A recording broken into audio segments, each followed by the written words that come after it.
Please like the video and share it so that it reaches many more people and you get sawaba, or rewards from Allah. This could be a sawabe jariyah or continuous reward for you long after you are gone. Volume 9, Book 92, number 424. Narrated by Ibn Abbas. I used to teach Quran to Abdur Rahman bin Auf. When Umar performed his last Hajj, Abdur Rahman said to me at Mina, "Would that you had seen chief of the believers today." A man came to him and said, "So and so has said, if chief of the believers died, we will give the oath of allegiance to such and such person." Umar said, "I will get up tonight and warn those who want to usurp the people's rights." I said, "Do not do so, for the season of Hajj gathers the riffraff mob, who will form the majority of your audience, and I am afraid that they will not understand the meaning of your saying properly and may spread an incorrect statement everywhere. You should wait till we reach Medina, the place of migration and the place of the Sunnah, the Prophet's traditions. There you will meet the companions of Allah's Apostle from the Muhajirin and the Ansar who will understand your statement and place it in its proper position." Umar said, "By Allah, I shall do so the first time I stand to address the people in Medina." When we reached Medina, Umar, in a Friday khutbah sermon, said, "No doubt, Allah sent Muhammad with the truth and revealed to him the book, Quran, and among what was revealed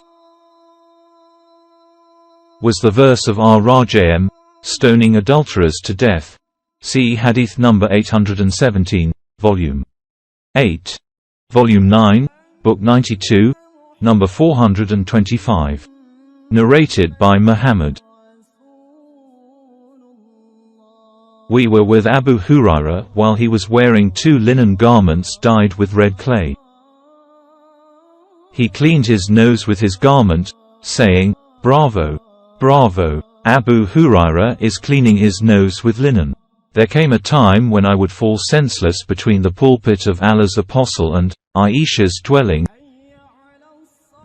whereupon a passer-by would come and put his foot on my neck, considering me a madman, but in fact, I had no madness, I suffered nothing but hunger. Volume 9, Book 92, number 426. Narrated by Abdur Rahman bin Abbas. Ibn Abbas was asked, "Did you offer the Eid prayer with the Prophet?" He said, "Yes, had it not been for my close relation to the Prophet, I would not have performed it with him. Because of my being too young, the Prophet came to the mark which is near the home of Kathir bin as-Salt and offered the Eid prayer and then delivered the sermon. I do not remember if any adhan or qama were pronounced for the prayer. Then the Prophet ordered the women to give alms, and they started stretching out their hands towards their ears and throats, giving their ornaments in charity. And the Prophet ordered Bilal to go to them, to collect the alms, and then Bilal returned to the Prophet." Volume 9, Book 92, number 427. Narrated by Ibn Umar. The Prophet used to go to the Quba mosque, sometimes walking, sometimes riding. Volume 9, Book 92, number 428. Narrated by Hisham's father. Aisha said to Abdullah bin Azad Zubair, "Bury me with my female companions, i.e. the wives of the Prophet, and do not bury me with the Prophet in the house, for I do not like to be regarded as sanctified, just for being buried there." Narrated Hisham's father, Umar sent a message to Aisha, saying, "Will you allow me to be buried with my 2 companions, the Prophet and Abu Bakr?" She said, "Yes, by Allah."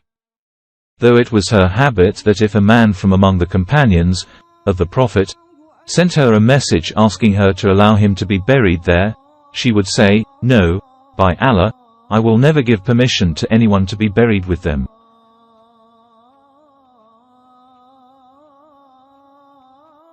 Volume 9, Book 92, number 429. Narrated by Anas bin Malik. Allah's apostle used to perform the Asr prayer, and then one could reach the Awali, a place in the outskirts of Medina, while the sun was still quite high. Narrated Yunus, the distance of the Awali from Medina was 4 or 3 miles. Volume 9, Book 92, number 430. Narrated by Sahi bin Yazid.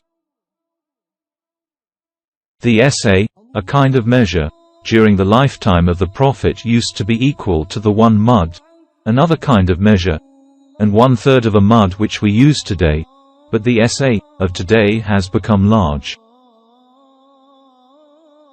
Volume 9, Book 92, number 431. Narrated by Anas bin Malik.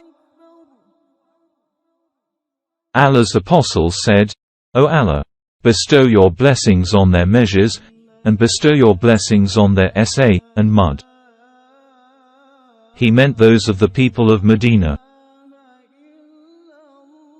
Volume 9, Book 92, number 432. Narrated by Ibn Umar. The Jews brought a man and a woman who had committed illegal sexual intercourse to the Prophet, and the Prophet ordered them to be stoned to death, and they were stoned to death near the mosque where the biers used to be placed.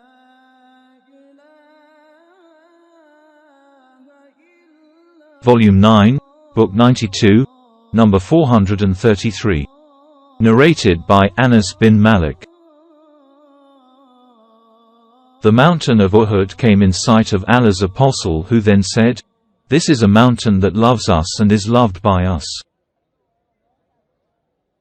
O Allah, Abraham made Mecca a sanctuary, and I make the area between its, Medina's, 2 mountains a sanctuary. Volume 9, Book 92, number 434.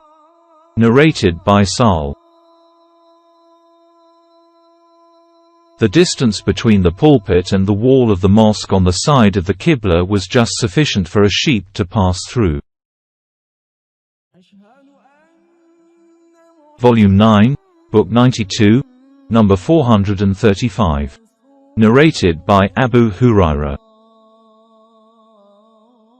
Allah's apostle said, "Between my house and my pulpit there is a garden from one of the gardens of paradise, and my pulpit is over my lake tank." Kawthar. Volume 9, Book 92, number 436. Narrated by Nafi. Abdullah said, "The Prophet arranged for a horse race, and the prepared horses were given less food for a few days before the race to win the race, and were allowed to run from Al-Hafiyah to Thaniyat al-Wada, and the unprepared horses were allowed to run between Thaniyat al-Wada and the mosque of Bani Zurayq." Abdullah was one of those who participated in the race. Volume 9, Book 92, number 437. Narrated by Ibn Umar. I heard Umar delivering a sermon on the pulpit of the Prophet. Volume 9, Book 92, number 438. Narrated by Sahi bin Yazid. That he heard Uthman bin Affan delivering a sermon on the pulpit of the Prophet.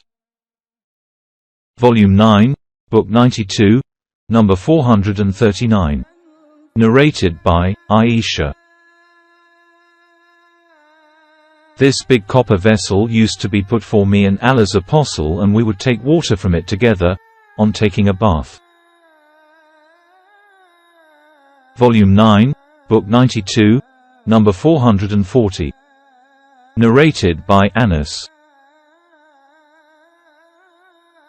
The Prophet brought the Ansar and the Quraysh people into alliance in my house at Medina, and he invoked Allah for 1 month against the tribe of Bani Sulaim in the last rak'ah of each compulsory prayer. Volume 9, Book 92, number 441. Narrated by Abu Burda. When I arrived at Medina, Abdullah bin Salam met me and said to me, "Accompany me to my house so that I may make you drink from a bowl from which Allah's apostle used to drink, and that you may offer prayer in the mosque in which the Prophet used to pray." I accompanied him, and he made me drink sawik and gave me dates to eat, and then I prayed in his mosque. Volume 9, Book 92, number 442. Narrated by Umar. The Prophet said to me, "Someone came to me tonight from my Lord while I was in the Aqiq valley, and said to me, 'Offer prayer in this blessed valley and say, Labbaik, for the performance of Umrah and Hajj.'"